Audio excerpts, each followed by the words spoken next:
Consistency is a word I use often for a really good show that just keeps doing it season after season. Money Heist is very consistent. What is up, Netflix fans? Welcome back to my channel. It is the long-awaited return of Money Heist. We finally have Part 4, Season 4, however you want to look at it. And of course, I need your comments down below. Which season is your favorite so far? And of course, this is a non-spoiler review because the show just came out. I will be most likely talking spoilers in a separate video. And if you have any spoiler comments, be sure to tag those with the spoiler tag, just so we're not revealing things for others.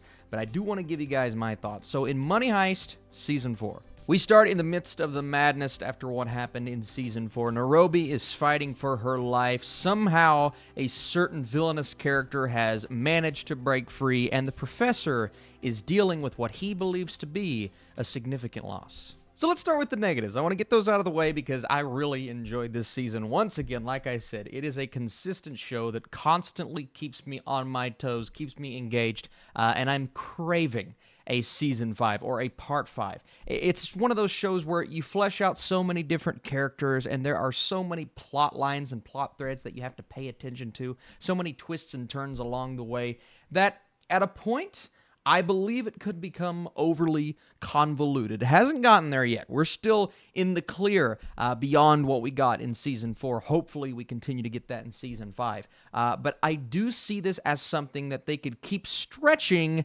and eventually I could get tired of this almost rinse and repeat formula, because by the end of Season 4, and of course I won't be spoiling anything for you all, we're still in the midst of this heist, right? We do clear a couple of storylines. We do suffer some dramatic losses in this season. Some very unexpected things happen to unexpected characters. And that really left a hole in my heart, I'll put it that way. But we still haven't done what we set out to do at the beginning of last season because we're dealing with so many internal struggles in Season 4. We obviously have the security chief that somehow manages to break free, but then we have the character of Palermo who continues to shock the group with his actions. Very selfish, very overwhelmed, and you can tell a lot of characters in this situation are overwhelmed. Tokyo has always been that one character for me. I feel like when it comes down to the big situation, she can't necessarily handle herself both from a script and a character perspective, maybe as well as some of the others. But I do like how in this season, obviously we have the voiceover that carries us through, and sometimes it's a bit on the nose, sometimes it's not. But I do like how in this season, she becomes a bit more of a BA character. Like, she is really starting to justify her presence with me, whereas in the other seasons, I was struggling to understand her skill set. I was struggling to discern that from some of the others who are clearly there for a reason, but you get that in this season. You also get a lot of added drama within being almost held captive, where they are trying their best to escape, and of course they need the help of the professor to do that, but the professor is dealing with the loss of the woman that he loves, or so he thinks, right? There are a lot of secrets that are being kept from our characters, which creates mystery, which creates intrigue, and pushes this past just being a heist. And I've said this every season, right? I believe last season was the first season I actually got to review on this channel because I kind of caught up on the first two seasons to review that season. I was so upset with myself for being behind. Season 3 was really fun for what it did, but I almost, I believe I prefer Season 4. Last season was epic in its own right, but in this season we get more revelations within the characters that are subdued and stuck in this situation, and then we get that internal conflict, and a lot of that comes from Palermo, but we also get a bit more fleshing out of the professor and his relationship with his brother, who gets introduced to us in this situation, and we get a lot of flashback scenes, especially in the first couple of episodes when we're learning about them and how everything kind of connects to present day. Really enjoyed those, and the flashbacks in general, and we always get those moments, especially with Tokyo's voiceover when she's saying, you know, I remember this moment, say it's a moment when we were just hanging out with the professor, right?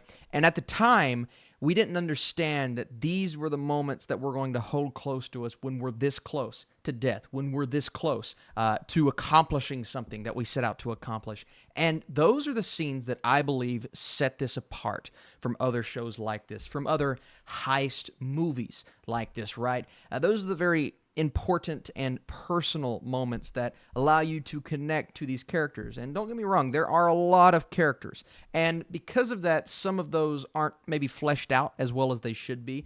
But also, because we've had 3 seasons or 3 parts to this point to build these characters up in this point in time, we now know enough about them to where we can just kind of explore what's happening now and focus on the mission or missions at hand, and that's exactly what happens in this season. Now, from a point, and I see this from a certain perspective, you could say this is a very stagnant season because we don't necessarily go anywhere. It's a lot of back and forth, whether it's back and forth between the professor and Sierra with what happened to Nairobi, and we're trying to figure that out. And I love the scenes at the beginning of this season when we're trying to learn how we're going to fix this problem, because obviously we don't have a surgeon, right? We are the hands, and they say this in the show, we are the hands, and we are trying to do exactly what the professor taught us to do earlier on in the show, and that is realize that we have to be willing to listen, and we have to be willing to do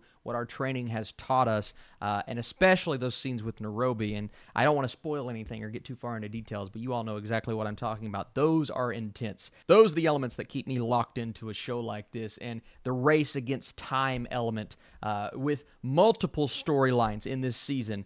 And then you have the final few episodes, and oh my goodness, what happens with the professor and the entire group, but the professor gets his time to shine. And I felt that he was fleshed out in this season, part 4, just as well as he was in the first couple of seasons, because of the trauma that he's dealing with emotionally, yes, but it's also the storyline with his brother. It's also his relationship with our heroes, and he's so far away, he can't physically do anything at the beginning of the season, and that's a great element to throw in. So a lot of elements that really worked in season 4 and kept me on the level that I have been over the last couple of seasons, and that is just thoroughly enjoying the show, being thoroughly entertained. You look at the filmmaking.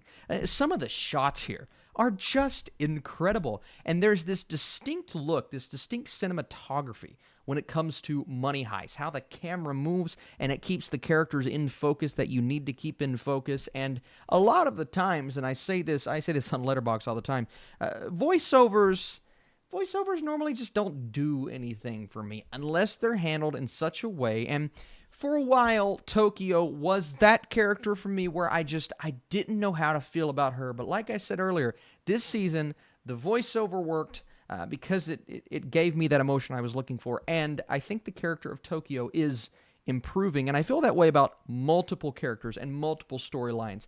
And sure, it's not really the time to, fall in love and build a relationship with someone. And there were a couple of times where characters were arguing about that. It's like, does he love me? Does she love me? And you look at the tragedy of some situations that characters are in, especially from last season, you're like, yeah, I understand why maybe he doesn't want to be with her. But you're worrying about a relationship at a time like this. I can look past that, though. And to be honest, I did care. I was on board with that kind of stuff. In terms of my favorite character, it has consistently been the professor, and that's probably no different from how most of you all believe. He's just so fascinating, especially in this season when his arc is a lot to digest for a character that you love this much. But they give him that fleshing out, and it's a very layered story. Sometimes maybe a bit too much, and I'm curious to see where they go from here. Obviously, they have to continue where we left off, because once again, we get a cliffhanger, and there's a lot of things that we have to figure out next season, but I don't want them to keep rehashing kind of the same old overarching storyline, if that makes sense. And then the fact that this season was only 8 episodes, as was last season, but we started with, I believe, 13 in season 1, so we're slowly declining and getting less and less episodes, which for some will be okay. In terms of my binge watching, it made it a lot easier, but I could have used even more from this season. But overall, really enjoyed Money Heist Part 4, maybe even more than Part 3. I think I liked it more than Part 3.